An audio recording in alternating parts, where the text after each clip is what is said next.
இன்றைக்கி பார்க்க போகிற பதிவு என்னென்னு பார்த்தீங்கன்னா, கோவாவில் நடந்த சம்பவம் தான் பார்க்க போகிறோம். ஆல்ரெடி இதை பற்றின வீடியோ வந்து போட்டிருக்கேன். இது வந்து பார்ட் 2. 4 வயசு குழந்தையே தன் தாய் வந்து கொன்னுருக்காங்க. கொன்னுட்டு சூட்கேஸில் எடுத்துகிட்டு போயிருக்காங்க. அதை பற்றின பதிவு தான் பார்க்க போகிறோம். வாங்க வீடியோக்குள்ளே போகலாம்.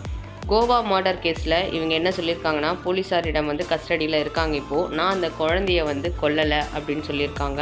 இவங்க யாருன்னு பார்த்தீங்கன்னா, ஒரு பெரிய கம்பெனியில் வந்து சிஇஓவாக இருக்காங்க. இவங்களுடைய பேர் என்னென்னு பார்த்தீங்கன்னா சுசானா சேத். இவங்க வந்து கர்நாடகா மாநிலத்தில் வந்து சேர்ந்தவங்க. இவங்களுடைய ஹஸ்பண்ட் பார்த்தீங்கன்னா வெங்கட்ராமன். இவங்க 2 பேருக்கும் இடையே வந்து கருத்து வேறுபாடு இருந்த காரணத்தால் இவங்களுக்கு வந்து டைவர்ஸ் வந்து கொடுத்துட்டாங்க. பட் கோர்ட்டுடைய ஜட்ஜ்மெண்ட் என்னென்னு பார்த்தீங்கன்னா, 6 நாள் வந்து அந்த குழந்தை அம்மா கிட்ட இருக்கலாம், வெறும் ஒரே ஒரு நாள் மட்டும் அப்பா கிட்ட இருக்கலாம் அப்படின்னு வந்து தீர்ப்பு வந்திருந்ததுனால அவங்களுக்கு வந்து ஏற்பட்ட மன உளைச்சல்னால இவங்க வந்து குழந்தைய கொண்டு இருக்கலாம் அப்படின்னு வந்து சொல்கிறாங்க. அது மட்டும் இல்லாமல் இவருடைய ஹஸ்பண்ட் வந்து 1 கோடிக்கு மேலே வந்து சம்பாதிக்கிறாரு. ஜீவனாம்சமாக வந்து நான் 2.5 lakhs தான் வந்து குழந்தைய பார்த்துக்கிறதுக்கு நான் கேட்டிருக்கேன். அதே மாதிரி இவங்க 2 பேரும் வந்து ஹஸ்பண்டான மன உளைச்சலுக்கு ரொம்பவே தள்ளப்பட்டிருக்காங்க அப்படின்னு வந்து போலீஸார்கிட்ட சொல்லியிருக்காங்க.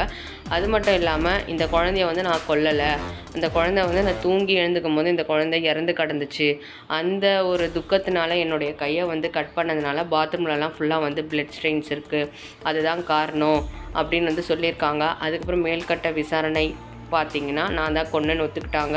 அடுத்தது பார்த்திங்கன்னா குழந்தையோடைய போஸ்ட்மார்ட்டம் ரிப்போர்ட்டில் என்ன சொல்லியிருக்காங்கன்னா, குழந்தை வந்து தலகாணியில் அப்படி இல்லைனா வந்து துணியிலாலோ வந்து அழுத்தப்பட்டு கொலை செய்யப்பட்டிருக்கலாம் அப்படின்னு வந்து சொல்லியிருக்காங்க. ஆனால் கழுத்தை நெரித்ததற்கான காயங்களோ அதற்கு அந்த குழந்தை வந்து போராடியதற்கான அடையாளங்களும் வந்து எதுவுமே இல்லை அப்படின்னு வந்து அந்த ரிப்போர்ட்டில் வந்திருக்கு. குழந்தை கொல்லப்பட்டு 36 மணி நேரத்திற்கு மேலே வந்து ஆயிடுச்சு.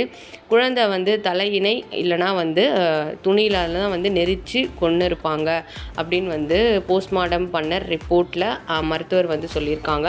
இந்த நிலையில் வந்து சுசானா சேத் வந்து தங்கியிருந்த ஹோட்டல் ரூமில் வந்து செக் பண்ணும் போது காலியாக வந்து ஒரு 2 காஃப் சிரப் பாட்டில்ஸ் வந்து இருந்திருக்கு. அந்த 2 காஃப் சிரப் பாட்டில்ஸில் பார்த்தீங்கன்னா ஒரு காஃப் சிரப் பாட்டில்ஸ் வந்து காலியாக இருக்குது, ஒன்று வந்து இருந்திருக்கு போல். அந்த காலியான காஃப் சிரப்ஸ் ஃபுல் பாட்டிலுமே வந்து குழந்தைக்கு கொடுக்கப்பட்டு அந்த குழந்தை வந்து மயக்க நிலையில் வந்து அடைஞ்சு அது மயக்கமாக இருந்திருக்கும் போது அவங்க தலகாணியிலோ இல்லைனா வந்து துணியிலையும் வந்து மூச்சு திணற வந்து அவங்க வந்து கொலை பண்ணியிருக்க வாய்ப்பு இருக்குது. அப்படி தான் வந்து போஸ்ட்மார்ட்டம் ரிப்போர்ட் வந்து சொல்லியிருக்கு. அதுக்கப்புறம் பார்த்திங்கன்னா சரி ஹஸ்பண்டுக்கும் ஒய்ஃபுக்கும் என்ன தான் நடந்துச்சுன்னு பார்க்கலாம். மேற்கு வங்க மாநிலத்தை சேர்ந்தவங்க தான் சுசானா சேத். இவங்க வந்து பெங்களூரில் ஏஐ நிறுவனத்தில் நடத்தி வந்துட்டுருக்காங்க. இவருக்கு கடந்த 2010ஆம் ஆண்டு தான் வந்து திருமணம் நடந்துச்சு சுசானா சேத்துக்கும் வெங்கட்ராமனுக்கும். இவங்களுக்கு இடையில் பார்த்திங்கன்னா 2019 தான் வந்து குழந்தை வந்து பிறந்தது, ஆண் குழந்தை பிறந்துச்சு. இந்த நிலையில் தான் கருத்து வேறுபாடு காரணமாக சுசானா சேத்தும் வெங்கட்ராமனும் வந்து டைவர்ஸ் அப்ளை பண்ணி பிரிஞ்சுட்டாங்க. சுசானா வந்து கடந்த 2020 கணவரை வந்து விவாகரத்து செஞ்சுட்டாங்க. குழந்தைய வந்து ஞாயிற்றுக்கிழமைகளை மட்டும் வந்து அப்பா பார்க்கறதுக்காக கோர்ட் அனுமதிக்கப்பட்டு இருந்துச்சு. அந்த ஒரு நாளும் வந்து கணவர் வீட்டுக்கு வந்து குழந்தைய கூட்டிகிட்டு போகிறது வந்து சுசானா சேத்துக்கு சுத்தமாக பிடிக்கல. அந்த பிடிக்காத காரணத்தினால தான் வந்து குழந்தைய வந்து கோவாவுக்கு கூட்டிகிட்டு போய் ஒரு ஹோட்டலில் வச்சு கொலை பண்ணிவிட்டு அதுக்கப்புறம் என்ன பண்ணுறதுன்னு தெரியாத ஒரு நிலையில் இருக்கும் போது தான் பக்கத்தில் இருக்க சூட்கேஸில் அந்த குழந்தைய போட்டுட்டு கோவாலேருந்து பெங்களூருக்கு ஒரு டாக்ஸியை புக் பண்ணிவிட்டு அவங்க போயிருக்காங்க.